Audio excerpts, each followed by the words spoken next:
Good morning, students. Welcome back to the new session of learning in this lockdown period.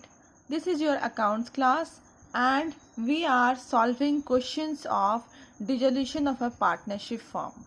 Today, in the last videos, I had sent you questions, how to solve long questions. Okay, but from today we will start solving the journal entries or realization expenses. Okay, so let's start with our discussion. अभी जब आप journal entry करिएगा तो आपको दो word बार बार मिलेंगे. Okay, two words you will get more often frequently. Okay, पहला है बियर,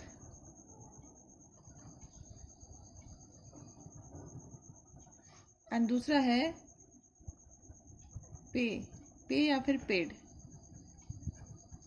ओके, जर्नल एंट्री अभी मैं सबसे पहले आपको बता रही हूँ कि रियलाइजेशन एक्सपेंसेस से रिलेटेड जो आप जर्नल एंट्री कैसे पास करिएगा. ओके, तो आपको बस मैं एग्जांपल देती हूँ पहले कि मान लो आप अपने फ्रेंड के साथ कैंटीन जाते हैं. बहुत बार आप लोग गए हुए हैं कोई कैंटीन या फिर छोटा रेस्टोरेंट या तो फिर कोई स्टॉल. ओके, वहाँ जाने के बाद आप लोग में प्लान बनता है कि चलो हम लोग ये खाते हैं आज.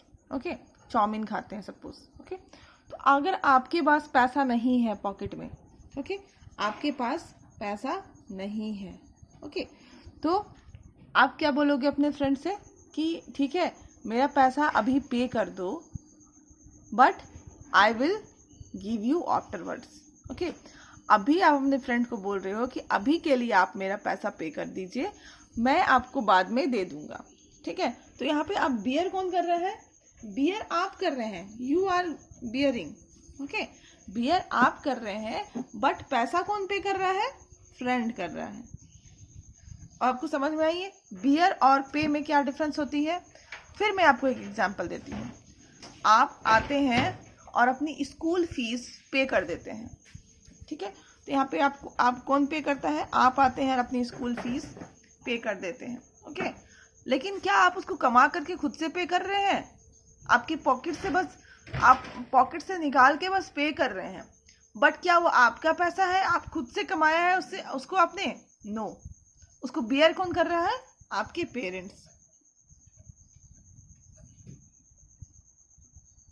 तो ये डिफरेंस होता है बियर में और पे में.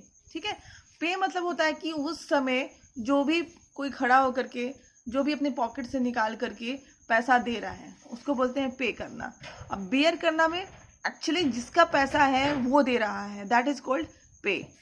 ओके, उसको कहते हैं बियर करना. तो अब हम रियलाइजेशन एक्सपेंसेस की बात करते हैं कि उसको हम अभी जो हमने सीखा, ठीक है, वो हमने डेली लाइफ से सीखा कि ऐसा होता है. ओके, अब उसको हम रियलाइजेशन एक्सपेंसेस से रिलेट करने की कोशिश करते हैं. रियलाइजेशन एक्सपेंसेस होता क्या है? रियलाइजेशन एक्सपेंसेस ये वो एक्सपेंसेस होता है कि जैसे ही आपकी कंपनी बंद हो जाती है आप सारे असेट्स बेच देते हैं और सारे लायबिलिटीज़ को पे ऑफ करते हैं. तो ये सारी चीज़ों को करने में जो आपकी खर्च होती है, ठीक है, जो जितने भी आपकी खर्च आती हैं उसको हम लोग बोलते हैं रियलाइजेशन एक्सपेंसेस. ठीक है, अब क्या है, रियलाइजेशन एक्सपेंसेस में दो ही केस हो सकता है. ठीक है, पहला तो फर्म खुद पे करेगी, ठीक है, और या तो फर्म बियर करेगी या तो फर्म पे करेगी. ओके,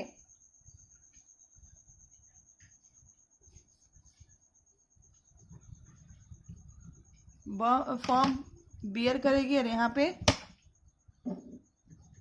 फर्म पे करेगी. ठीक है, तो मैं आपको भी दो बातें बताऊंगी, उसको आपको गांठ बांध करके रख लेना है, उसमें कोई भी दिमाग नहीं लगाना है. अगर फर्म बियर करती है तो हमेशा हम लोग लिखते हैं realisation account DR. At the same time अगर फर्म पे करती है तो हम लोग लिखते हैं, ऊपर में तो कुछ भी लिखते हैं, डेबिट में क्या लिखते हैं उसको भी आप छोड़ दीजिए, बट क्रेडिट में लिखते हैं टू कैश अकाउंट या फिर बैंक भी लिख सकते हैं. ओके, तो अभी दो चीज़ें हैं. अगर फर्म अगर फर्म बियर करती है तो हमेशा क्या होता है, रियलाइजेशन अकाउंट DR होता है। ओके, दिस इज होगा ही होगा, इसमें आपको कोई भी दिमाग नहीं लगाने की ज़रूरत है। और अगर फर्म पे करती है तो टू कैश अकाउंट होगा ही होगा। ओके, अभी अगर हम इसी को बेस लेते हैं, ऐसा ही होता है, ये समझने के लिए हम 4 केसेस लेते हैं।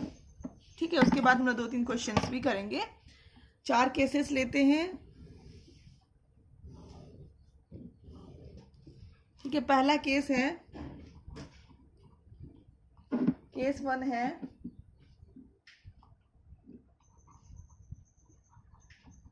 born by firm and paid by firm। Firm he bone कर रहा है एंड फर्म ही पे कर रहा है। ओके, केस नंबर 2 है, बॉर्न बियर का ही मतलब बॉर्न आता है आगे। ठीक है, ग्रामर में पास्ट पार्टिसिपल टर्म्स जो होते हैं ना, पास्ट प्रेजेंट फ्यूचर, उस टर्म्स में तो हम लोग ये मत समझना कि अब ये बॉर्न क्या होता है। बियर को ही हम लोग बोल रहे हैं पास्ट टेंस में born bye firm. Okay, born by firm and paid bye partner. Partner का नाम X है। ओके, केस 3 लेते हैं, बॉर्न बाय X, पार्टनर मतलब ओके, तो मैं X लिख दे रही हूँ क्योंकि मुझे नाम मैंने दे दिया है, and paid by X। Okay, and last is borne by X and paid by firm. Okay, ये 4 केसेस हमारे सामने हैं। तो अभी देखो हमने क्या कहा कि अगर जहाँ भी फर्म बियर करेगा या फिर बॉर्न करेगा, ठीक है, वहाँ हम क्या करेंगे, रियलाइजेशन अकाउंट डेबिट करेंगे। तो ये देखिए बॉर्न बाय फर्म है तो हम क्या करेंगे यहाँ पे, रियलाइजेशन अकाउंट DR। यहाँ पे भी सेम है, बॉर्न बाय फर्म, तो हम यहाँ भी क्या करेंगे, रियलाइजेशन अकाउंट DR। ओके, और यहाँ देखिए पेड बाय फर्म है, फर्म ने ही पे किया है तो यहाँ पे क्या करते हैं, टू कैश अकाउंट। तो पेड बाय फर्म है तो क्या करेंगे, टू कैश अकाउंट। यहाँ पेड बाय पार्टनर है तो हम नहीं लिखेंगे। यहाँ पे हमारा पेड बाय फर्म है तो यहाँ पे हम क्या लिखेंगे, टू कैश अकाउंट। अब यहाँ पे देखिए पेड बाय पार्टनर, मतलब अभी पार्टनर अपने पॉकेट से निकाल के दे रहा है बट फ्यूचर में उसको फर्म ने ही बियर करना है। तो यहाँ पे हम नाम लिख देंगे पार्टनर का, to X capital account.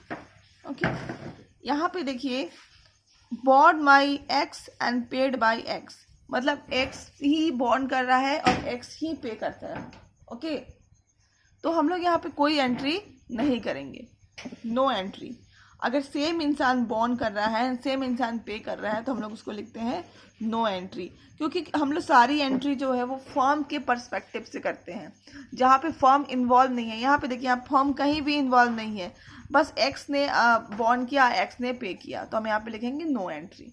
Okay, और यहाँ बॉर्न बाय X है तो हम लोग क्या करेंगे, X कैपिटल अकाउंट DR करेंगे। बस इतनी चीज़ों को आपको दिमाग में रखना है और हमें अब क्वेश्चन सॉल्व करना है।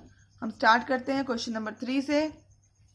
Okay, realisation expenses of rupees 15,000। Realisation expenses कितनी आई, 15,000।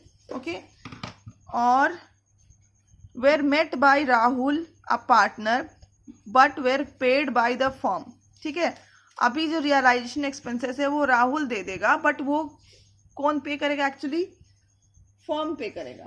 ठीक है,